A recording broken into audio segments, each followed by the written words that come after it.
પરિવારને મારા આદેશ. આજના બધા દેવતાઓને પણ આદેશ.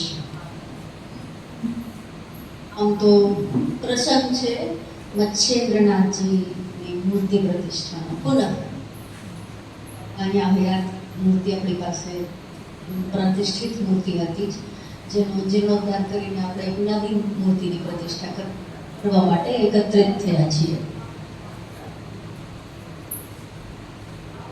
તો મચ્છેન્દ્રનાથજીની જ વાત કરીએ. મને પહેલા હું સંવાદ કરવામાં માનું છું. હું પ્રશ્ન પણ પૂછીશ અને સામેથી મને જવાબ પણ જોશે. બધા નાથજી છો. પહેલા તો નવનાથના નામ કોને ખબર છે?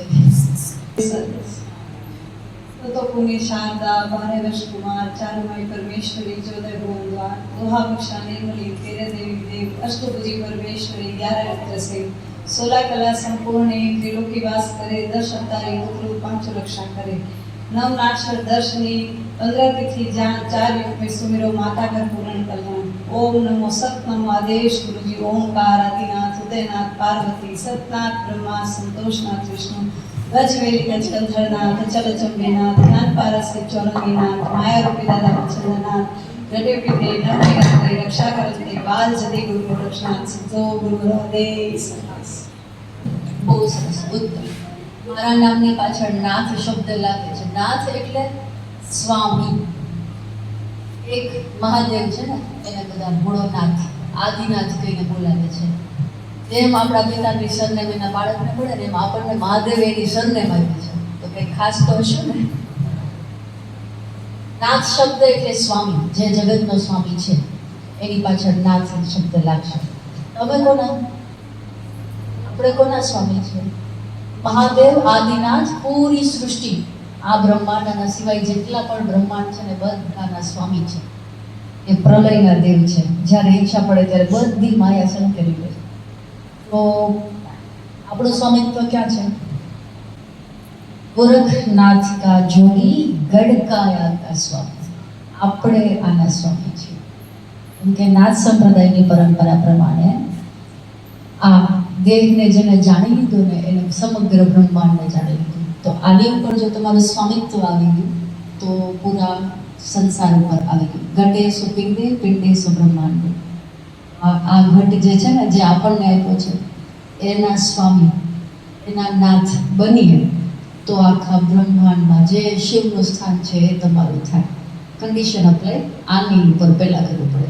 સ્મોલ સ્કેલ ઉપર કામ કરો તો લાર્જ સ્કેલ ઉપર કરી શકો ને. તો યોગીની પાંખી છે, એક યોગી જોગી જે શબ્દ વાપરવો હોય, અને એક છે સંયોગીની પાંખી. એમાં આપ સર્વ આવો છો. કોઈ સાધુ ગુફામાં બેસીને તપ કરે એને 2 ટાઈમ માટે ખાવા, અથવા તો જો એ નિરાહારી છે અને દૂધાહારી છે તો એક ટાઈમ 1 ગ્લાસ દૂધ પણ કોણ પહોંચાડશે? કોના સંયોગથી થશે? એ સંયોગી પાકી છે. જેના કેમ કે ભક્ત અને ભગવાન બે એકબીજાના પૂરક છે ને.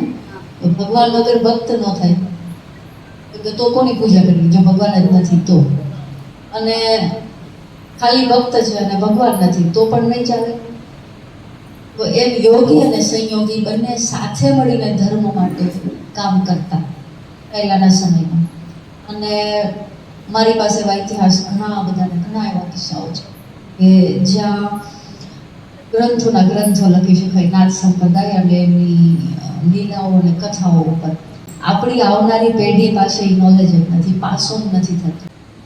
એક વ્યક્તિ મળીને સમાજ ન સુધારી શકે. કળિયુગ ચાલે છે અત્યારે, એ તો ઓર ટફ થઈ ગયું છે ને.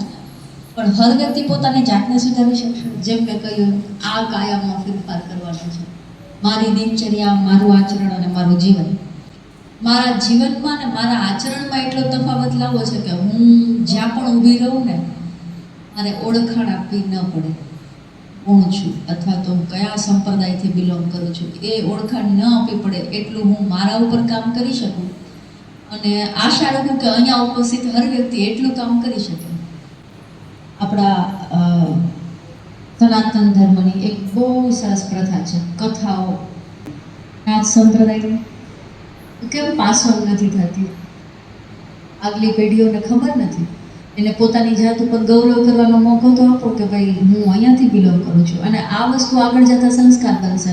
એને કંઈ પણ ખરાબ વિચાર આવતા પહેલાં મનમાં એમ થશે કે નહીં હું કોનું સંતાન છું, મારાથી આ ન થાય. પણ એવું ક્યારે થશે ત્યારે આપણે આપણું ગૌરવમય ઇતિહાસ એને બાંટશું, એની સાથે શેર કરશું.